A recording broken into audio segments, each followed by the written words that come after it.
Well, thank you very much for inviting me here. It is always a pleasure to be at the Linen Hall and to salute its interesting and valuable record and work.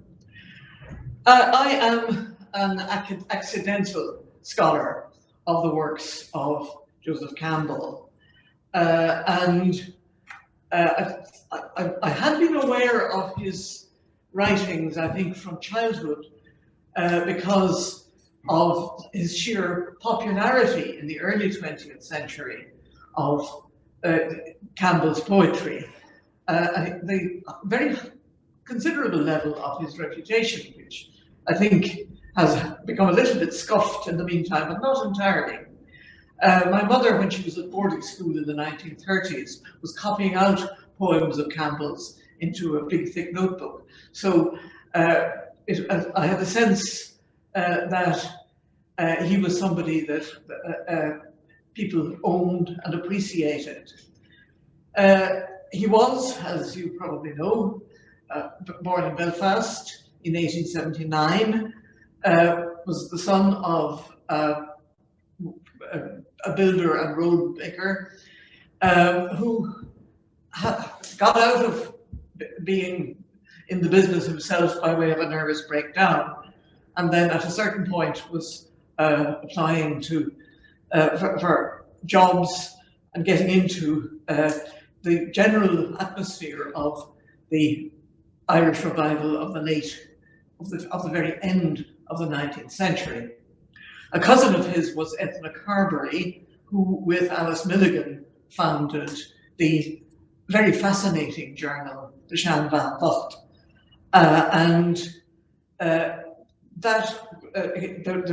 There was also, of course, the activities of the Gaelic League. Campbell spoke good Irish. There's some evidence of that, in fact, in his diary. And he had, as a child, been sent on holidays to an area on the Louth-Armagh border, where there were relations, including a great uncle who had apparently been the rector of the Irish College in Salamanca. That's a fine thing to be able to declaim, I think. But where there were still Irish-speaking villages up in the mountains. He mentions one of them, Anna Verna. As you also know, of course, the Ulster Theatre at the time was very active. In particular, Campbell was friendly with Sam Waddell, who wrote under the name of Rutherford Maine and wrote many plays, and later became an actor, acted in the Ulster Theatre, but also in the Abbey in Dublin. And I mention him because he married not one but two sisters of Joseph Campbell's. One of them, the second one, in fact, coming out of a convent in order to look after her other sister who was dying, and after which she married the widower. And Sam Waddell was a brother of Helen Waddell, the famous and I think still famous scholar. So that he belongs to a very particular, very interesting and very lively milieu here. He moved from Belfast, or for a while between Belfast and Dublin, looking for opportunities, both literary and financial, I suppose, in the sense that he was looking for jobs, but then moved to London, where he did continue his involvement with the Irish literary scene, and in particular, he worked with Eleanor Hull, the Gaelic scholar, on the Irish Text Society's publications, which were reissuing the classics of Gaelic literature from the earliest periods. An enormous work which still continues, and without which most of the hard stuff, shall we say, of Gaelic literature would be unavailable to us, not to mind to the early 20th century. So Campbell, at this point, when he's in London, he's well known. He married a woman called Nancy Maud. She's the daughter of a unionist family from County Tipperary who didn't like Campbell, surprise, surprise. but also interestingly enough, she had been to school with the wife of the poet Ezra Pound. So he's actually also involved in an international modernist poetic world at this stage, quite early, and at a time when most Irish literary people wouldn't have been particularly aware of what was going on and what was about to happen in foreign parts. And we find this interest in very modern literature going on at a later stage. He's very aware, for example, of Joyce, but he's also aware of Proust. So, in fact, Proust, writing his novels in a cork-lined room in Paris, comes to mind for him fairly regularly when he's locked up in prison. Okay, I said I was an accidental scholar on the subject of Campbell. In the early 1960s, my mother, the novelist and children's writer Eiléan Ní Chuilleanáin, was going around America, I'm not absolutely sure why, giving lectures in various colleges on Irish subjects. I think maybe she just wanted to travel or get away from Cork, which was something she often wanted to do. And in the process, going around America, she was, of course, meeting with Irish Americans, and she met with a woman called Mary McCartney, who said to her that she wanted to give her Joseph Campbell's diaries. Campbell, just to catch up on his biography, he had returned to Ireland with his wife, farmed on a small scale in County Wicklow, got involved with politics. He was involved with the foundation, indeed, of the Irish Volunteers in 1913, had a fairly desultory involvement with the military goings-on, but a much more solid political involvement with elections, as election manager for Sinn Féin, and also as an elected member of Wicklow County Council. He may also have taken part in the Dáil courts, the alternative court system set up by Dáil Éireann after the election of 1919. So he was, again, his profile was acquiring this important, this political dimension at that stage. He was, however, he took the anti-treaty side in 1922, and I think that's why we're here now. And he was arrested and interned, and I'll come back, of course, because I'm talking about his jail journal. But after his internment, he's released, goes home to Wicklow to find that his wife has been entertaining, who had been running the farm and looking after 3 little children, but she had a young helper who was also, I think, an IRA man, with whom she was having an affair. Now, Campbell himself seems to have been carrying on not one but 2 affairs by correspondence from prison. So that they tried to make a go of it, and it didn't work. By 1924, he was living with one of the Mrs. Waddells, I can't remember which sister it was, in Dublin, and then he emigrated to America, where he can be credited with having invented the American genre of Irish studies. However, so he stayed in America until the end of the 1930s, and he had brought with him quite a bundle of papers.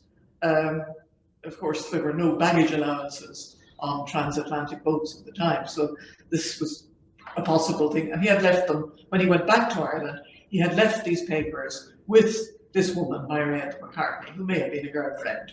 She was pretty old by the time I met her. Eiléan McCartney gave my mother the jail journals, and my mother said airily, "Oh, my daughter will edit those." So they hung around my neck for, I think, the next 35 years. I'll go in a little bit into that in a minute. At a slightly later stage, Mairead McCartney actually visited us in Dublin, and she brought with her the rest of the papers, which include, and she told us at that stage that Campbell had given them to her with instructions that they were not to be shown to his family. His grown-up sons, I knew two of them, Simon and Flann Campbell.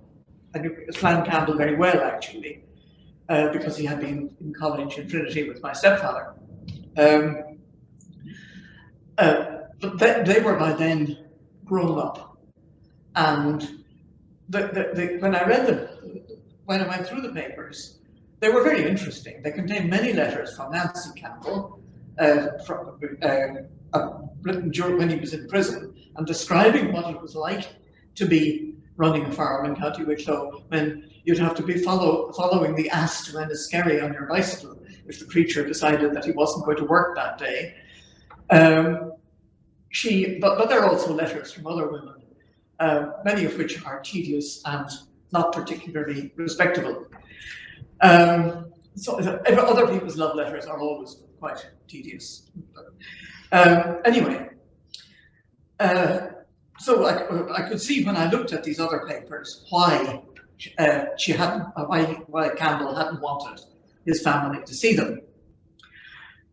When I met with Flann and Simon Campbell, it turned out that Simon actually had another big cache of papers, including things which Campbell had written after his return to Ireland.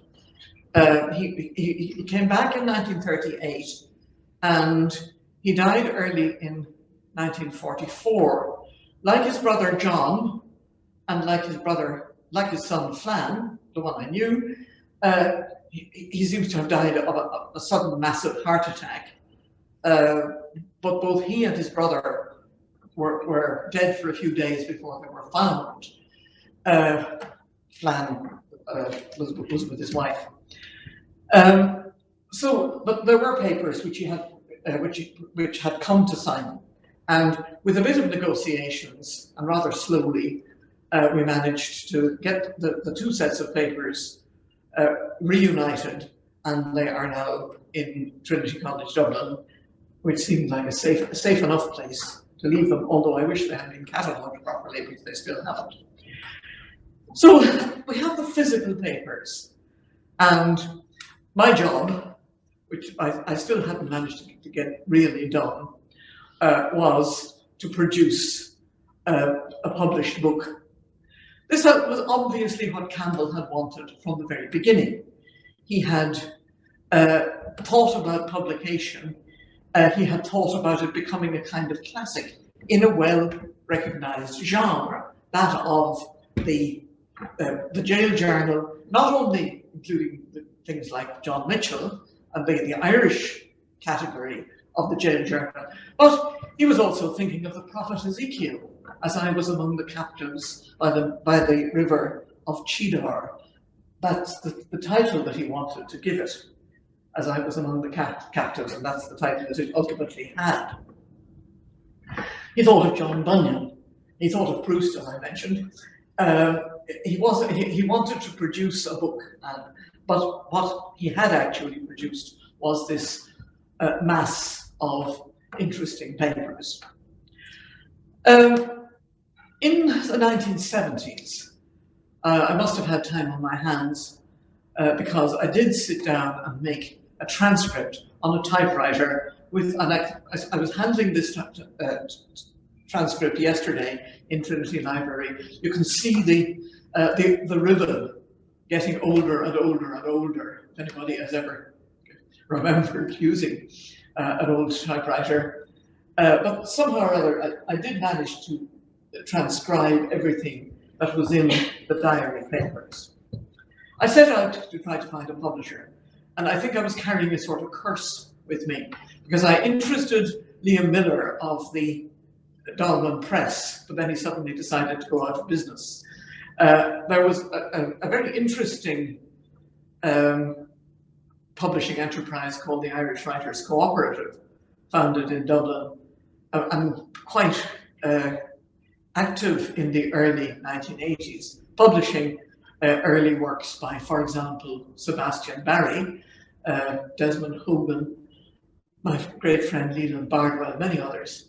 And my husband was involved in it, even though he didn't publish anything with them. And I thought that they might, but as soon as I had actually passed them the transcript, the whole thing went belly up, and it took me a long time to get my transcript back. Finally, in the 1990s, I found myself sitting at dinner beside the late David Fitzpatrick, an Irish historian who was at the time editing a series of Irish narratives, it was called. Now, most of these were short, many of them were diaries, but most of them were short accounts of people's real lives, written by people who were not writers, who were not, and they got much of their interest, in fact, from this very fact that there was nothing literary about them. But I managed to interest him in Campbell's diary. The trouble, of course, was that Campbell's diary was almost 200,000 words long. It would have had to be edited anyway. But the short diaries and life accounts and memoirs that he had published already had all made a point of the fact that they were complete. So there was a major mismatch between my project and David Fitzpatrick's series. But we did come to an accommodation, which was that I would select and edit, edit only in the sense of checking what the original manuscripts actually said, that whole, entire entries for a particular day or on a particular occasion, and that we would make a book out of that. And it did finally appear in 2001, which is 38 years after the original taking on of the job, though not by me. So, Campbell was arrested. He says in another account, which I may mention later, that he cycled from his County Wicklow farm into Bray in the hope of getting some anti-treaty fighters who had been injured treated in hospital. But he was recognized in the street by an ex-soldier who reported him, and he was arrested and put into the barracks. Well, actually, he was put into the Royal Hotel, which had been commandeered in Bray, and he was there for about a week, then moved to another barracks. He details it because there was an ambush. They were moved in lorries from Bray to Dublin on Friday the 14th of July 1922,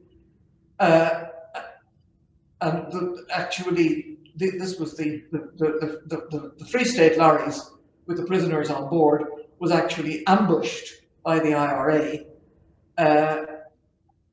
on the way between Loughlinstown and Cabinteely because they thought that these were new recruits to the Free State Army. There was a whole body of young people who joined the army during the truce. They were known as the Truceliers. A lot had to do simply with what age you were. If you were born in one set of years, you were part of the War of Independence. If you were born a bit later, perhaps you joined the Free State Army. He makes notes on little bits of paper from the moment that he was first arrested. He says the blowing up of the D-dash, it's the Dargle Bridge, the evacuation and burning of Enniskerry Barracks, the night out with the road blockers and tree fellers near the Scallop, which is in County Wicklow, just outside Dublin. So, apparently from the very beginning, he was making notes with the intention of creating a record which would partly be the record of his own imprisonment, but also, of course, of the history of his times. The COVID pandemic has given me a slight insight into this.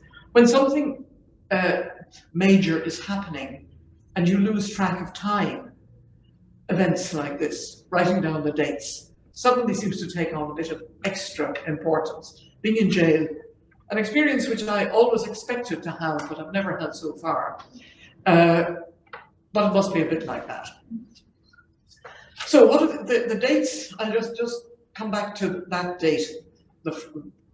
Being arrested on either the 6th or 7th of July. It's not quite clear which, because he gives both dates on different bits of paper. And moved into Dublin on the 14th, then moved to Mountjoy jail on the 28th. All this is happening after another date, which is very important. The 30th of June is the date of the surrender of the garrison of the Four Courts. The Four Courts had been occupied by members of the IRA who refused to accept the Anglo-Irish Treaty. They had been left undisturbed for some time, and then pressure from the British led and a loan of artillery, because of course the Free State Army, which was only just coming into existence, didn't have the artillery.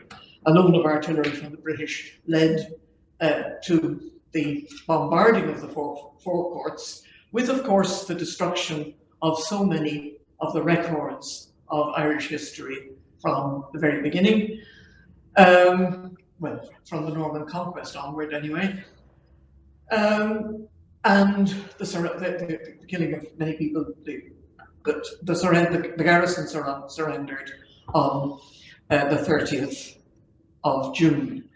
So immediately after that, Campbell seems to have got involved in some kind of activity, not directly military, but doing things like helping out with people who were cutting down trees to block roads. It's not clear that he ever fired a shot at anybody.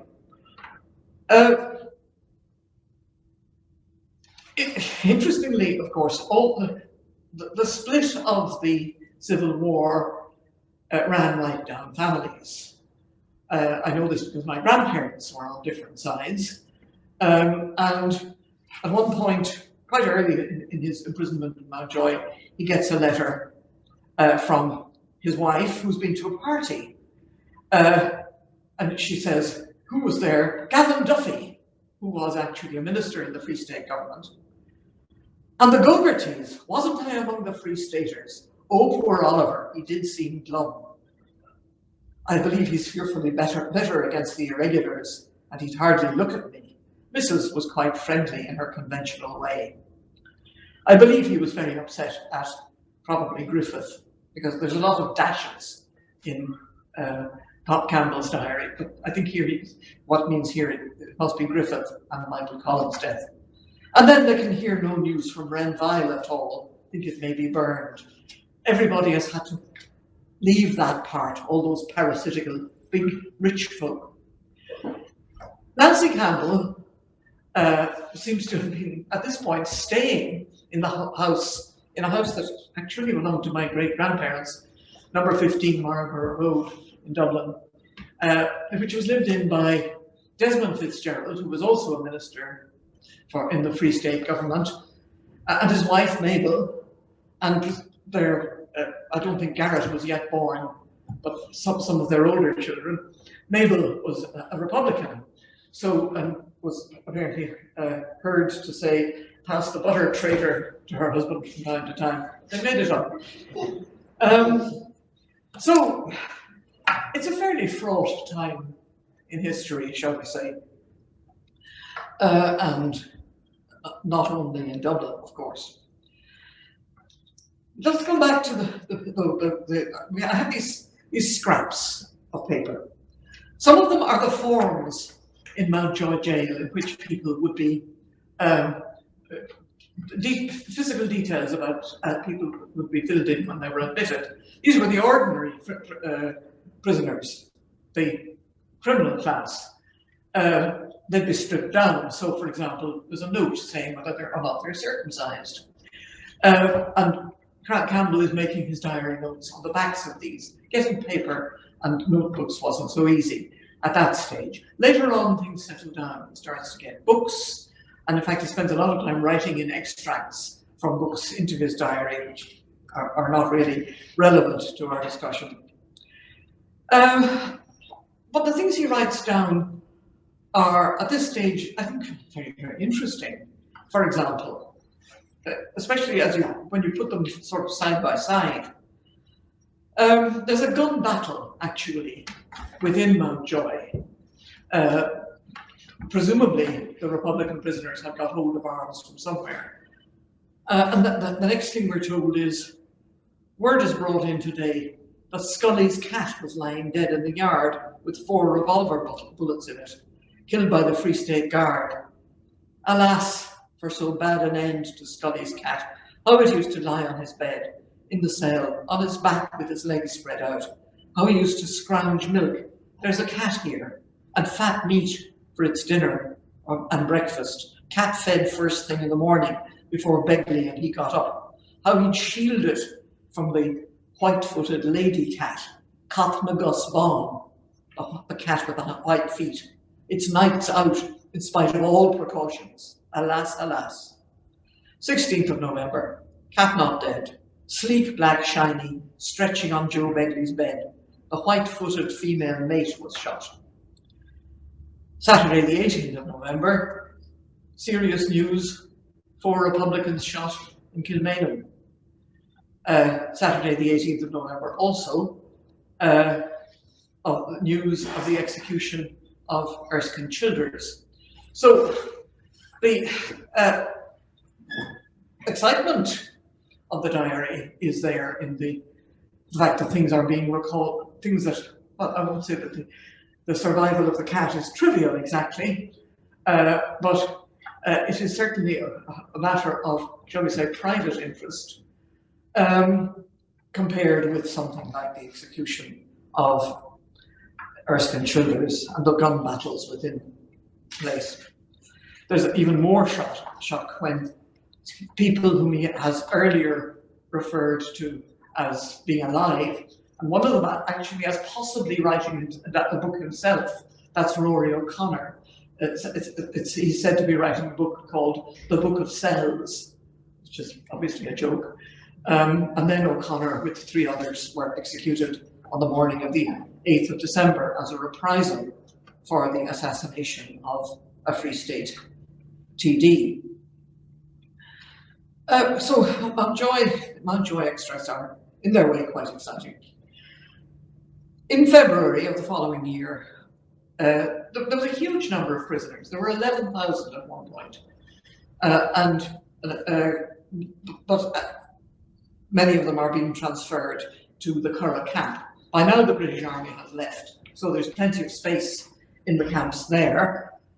And there, interestingly, Campbell meets with 2 other literary people. One of them is Francis Stewart. By then, he was a very young man, but he was married to Iseult, the natural daughter of Maud Gonne, and of course one who figures in Yeats's poetry. The other is a figure that I would love to know more about myself, and someone who was also keeping a diary in Irish. And I know that now that it is in the Maynooth Library, but I haven't been able to get a chance to look at it. This man is called Sean Cavanaugh. He's a very considerable Gaelic scholar. He had been in America and he had come home, not to fight in the War of Independence, but just in time for the Civil War. In the Curragh, he ran an Irish class, which must have been quite an experience because he was a really major scholar of Munster Irish, and an interesting man. One of the things that comes out here, Cavanaugh was in his 40s, mid-40s. Most of the people in the Curragh, the vast majority of them would have been somewhere under 25. He didn't find, a lot of them were from the country, a lot of them were pretty uneducated.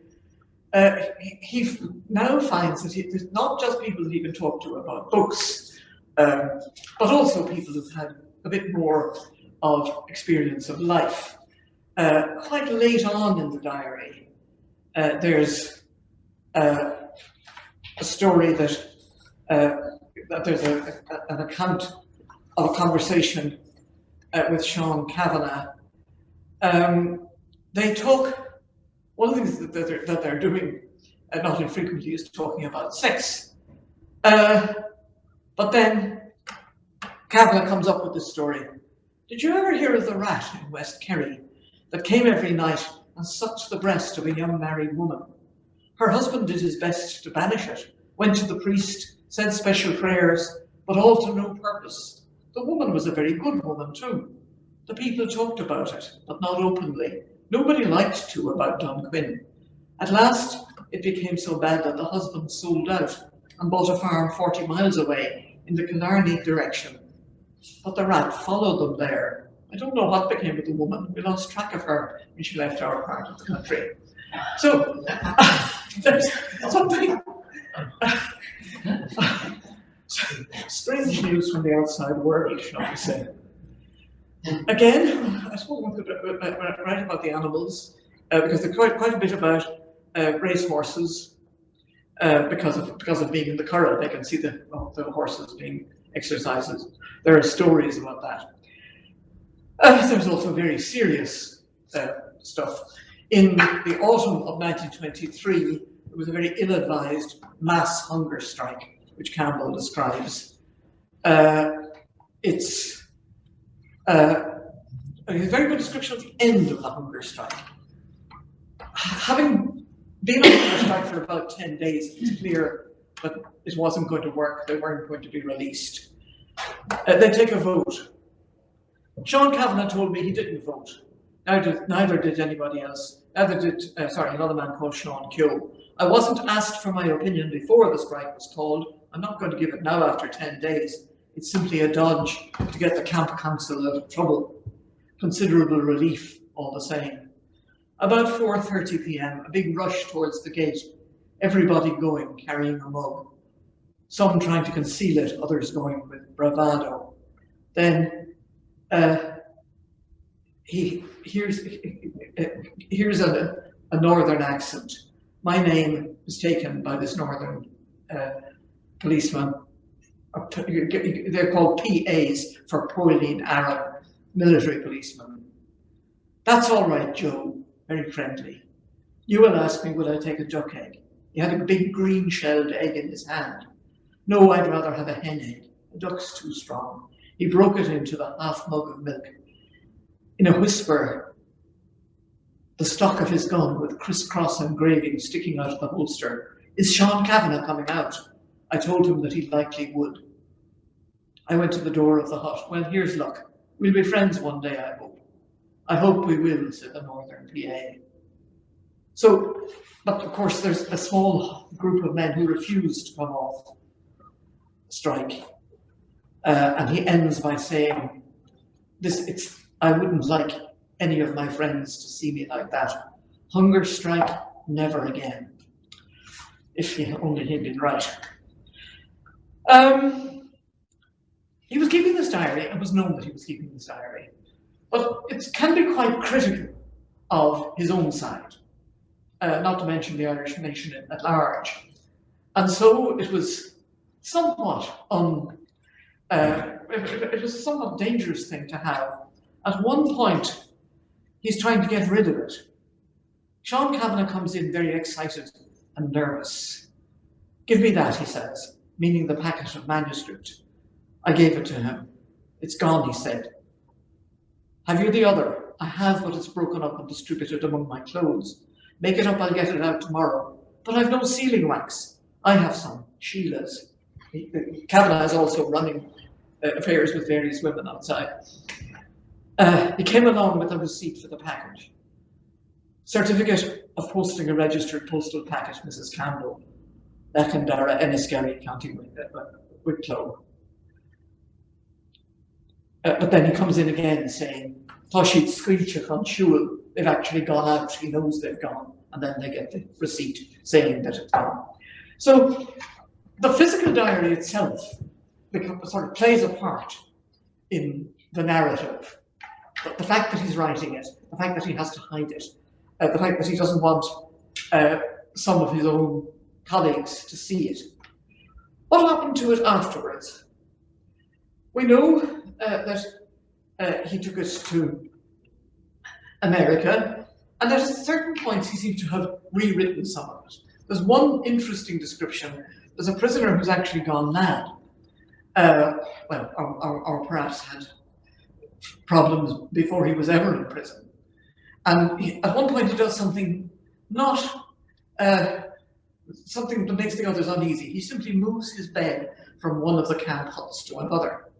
And this creates a problem because the prisoners are counted every night, and so there's one too few in the hut where he's left.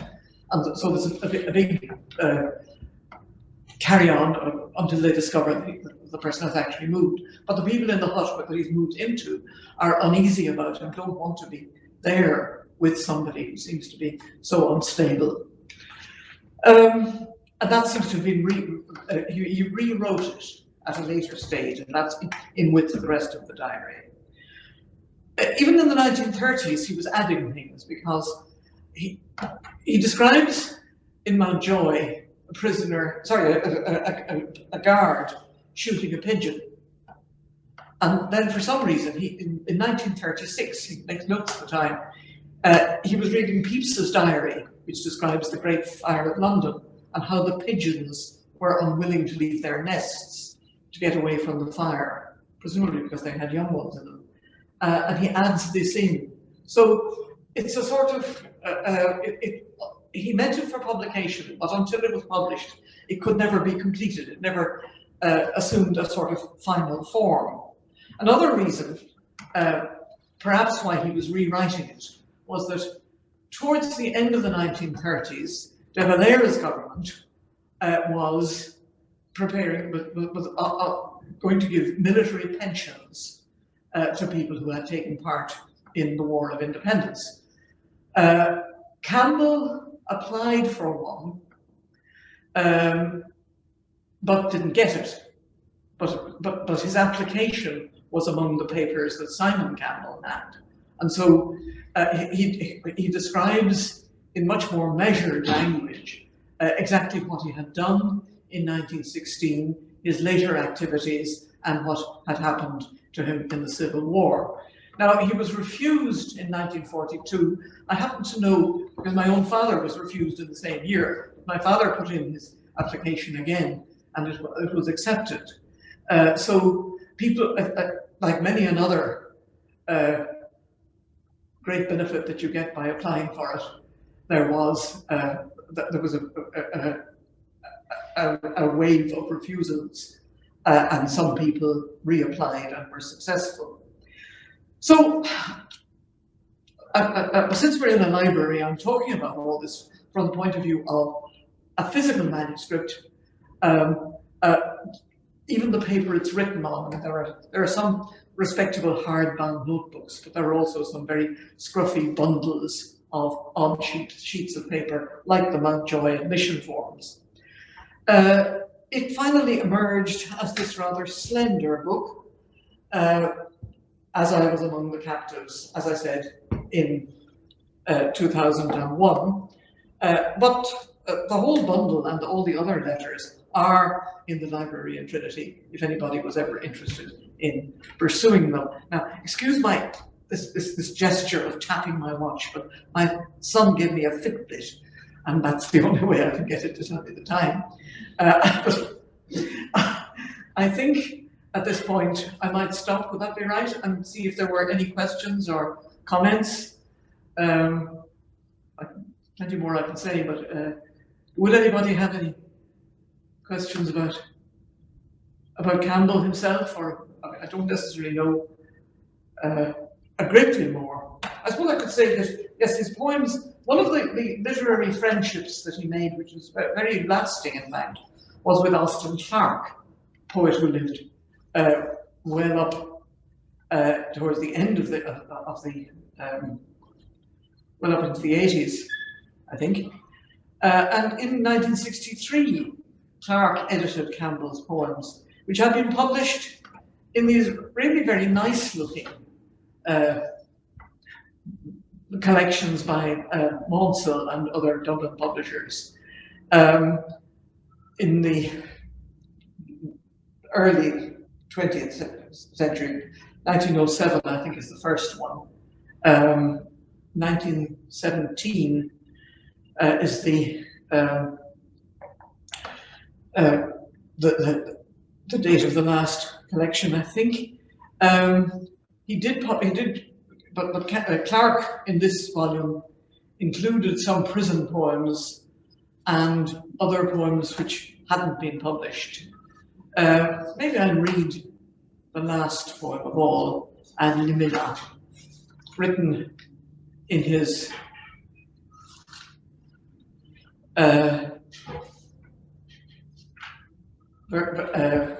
retirement to County Wicklow, or a little bit of it. Even the stoats and rats, who know a possessor of the rare sixth sense, the bardic insight, match and more for their devilish perversions, and the deer, shyest of shy at autumn rutting, come to my haggard gate, my very doorstep. There is both this sensitivity to the non-human world, but also the same claim as he was making when he was comparing himself to the prophet Ezekiel, this bardic claim. And the fact that he took himself so seriously as a literary figure, I think is one of the reasons that explains this enterprise of writing the diary and producing it. Now, he stopped, his celebrity as a poet seems to have come right to an end in the 1920s. Clark suggested, it's really a rather nasty little volume, but it's well worth having all the same, published by Alan Figgis of Dublin. Clark suggested that he didn't write much after he went to America, simply because he was working too hard. When he went to America, he worked for Fordham, a university in New York run by Jesuits, still very much there. And he started this School of Irish Studies, of which I've brought, in case this library doesn't have a copy, two rather elegant looking prospectuses, but also comments, writings about Irish literature and its quality. And he did teach in Fordham up to the late 1930s, at which point he was actually fired. American universities know how to get people to work, especially the underpaid who do so much of the work. And Campbell, I think, was rather sucked into that system. But the School of Irish Studies in Fordham, even though it also includes something, I mean, in one of those prospectuses, which one is it? He actually includes the fact that he's planning to bring students to Ireland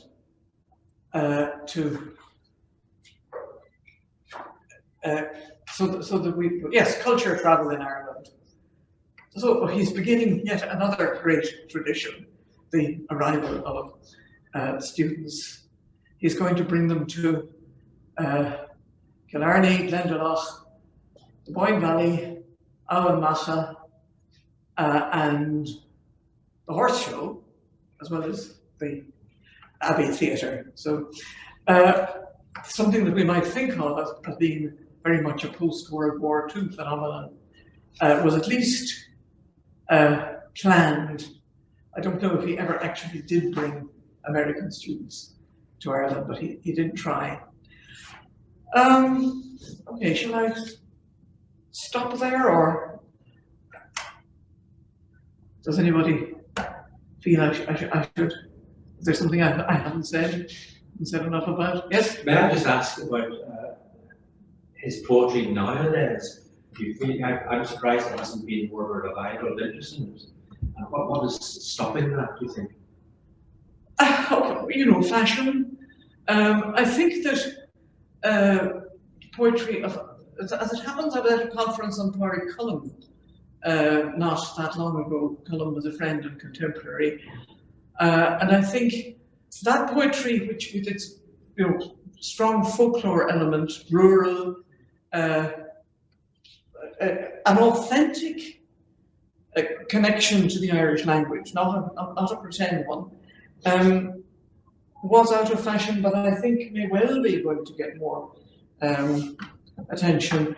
One of the things that I really like about Campbell, there's a book he published in, I think it's 1914, called Irishry, which is about it's just poems about people. There's a poem about a newspaper seller in Times Square in New York who has emigrated from Ennis, and it's, for one thing, it's written in free verse, and it's very colloquial, very direct, and it ends with a curse. You could put it beside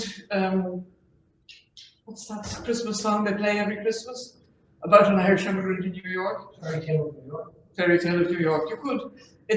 There's something, but there's a lot in Campbell that I think does repay attention. One of the things I think that happened, precisely in 1922, is Irish literature took a different turn. Yeats started writing his older poetry, his later poetry. Well, he'd been doing that for a little while, but still. Ulysses came out. There's a general, and other writers, people like Frank O'Connor, Leo O'Flaherty, Sean O'Faolain, that generation which had fought in the War of Independence and then were very fed up with the Ireland that resulted, began to write realistic fiction. A lot of things changed just at that point, as things necessarily do change with political change. So I think that was one of the things that made a difference. Yeah, but I would think that there's a lot of room for Campbell. No, am I done to some extent? I've enjoyed this very much. I hope it hasn't bored you very much. Thank you very much.